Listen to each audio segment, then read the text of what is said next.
6:28. Uwi na po tayo. Thank you. Ayun, pauwi na tayo. Think about the times you let me go, falling through the cracks, emotional. I struggle to see what your reasons are. Sitting in your palace, silence breaks my heart. Turn the key, used to be our getaway car. Now I only wanna get away from where we are. Gotta find my way to you, even though you're next to me. No matter what I do, your heart is drifting out of reach. Out on the water, I'm swimming hard and trying to keep this alive. Gotta find my way to you.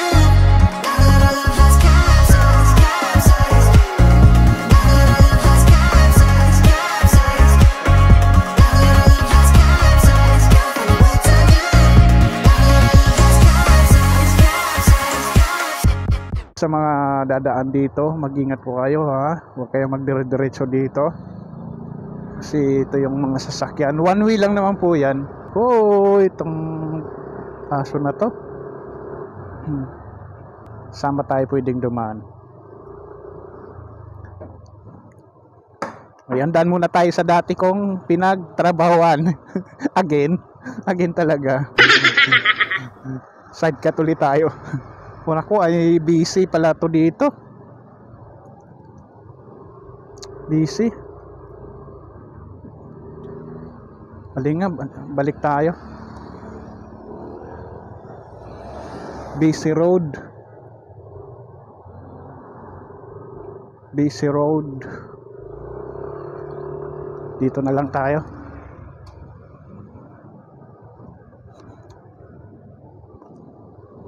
Ayan.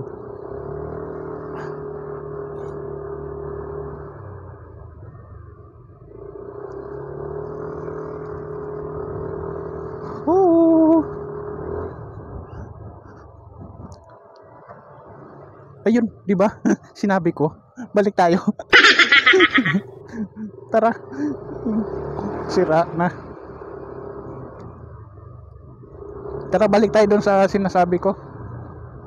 Doon sa dati kong pinagtrabahuan. Yan, kaliwa tayo dito.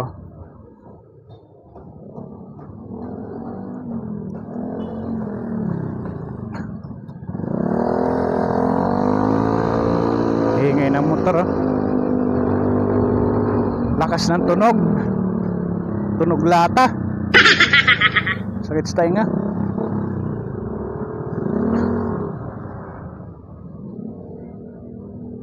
Ayun, nandito na po tayo sa aking pinagtrabahuan dati. Dito po ako. Ayan, kung Christmas light na yon, kami din yung nagkabit. Tapos si boss yung nagpasimula magkabit ng Christmas light. Tapos tinuloy-tuloy namin. Tapos bandang huli, mali daw, pinabaliktad ulit. O di ba? Ayos.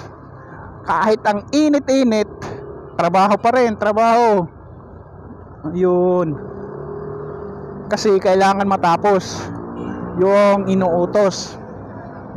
Grabe. Kahit init, tagaktak yung pawis ko nun. Demi yung pinabaliktad yung Christmas light. Haba-haba, ilang metro yun ng Christmas light. Woo! Kanan tayo dito.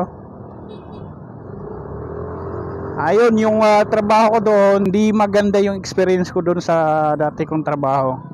Ayun, pati kahit hindi ko trabaho, alam mo yung ano na konsiderasyon ko lang, tapos ginawa ng obligasyon, pero wala naman, ganun pa rin yung sahod, dinagdagdal yung trabaho. Buti pa hindi ko na lang ginawa yung konsiderasyon na yan. Tapos ngayon, ayun, ginawa na nilang trabaho sa mga mag-a-apply ng driver. Kailangan gawin yung trabaho na hindi naman nila trabaho. Driver, papagardinin. May experience kasi, dati kasi akong landscaping. So in-apply ko dun na sa trabaho ko. Yun lang nakasama dun. Konsiderasyon lang. tulong pero ginawa na nilang trabaho. Tapos ang sweldo ganun lang. Ayun, instead na pahinga mo na, inuutos na sa'yo kasi nung umpisahan na ganun. Mali pala yung talaga ginawa ko. Ito na po tayo. Ayan. Sa ngayon, dito lang muna.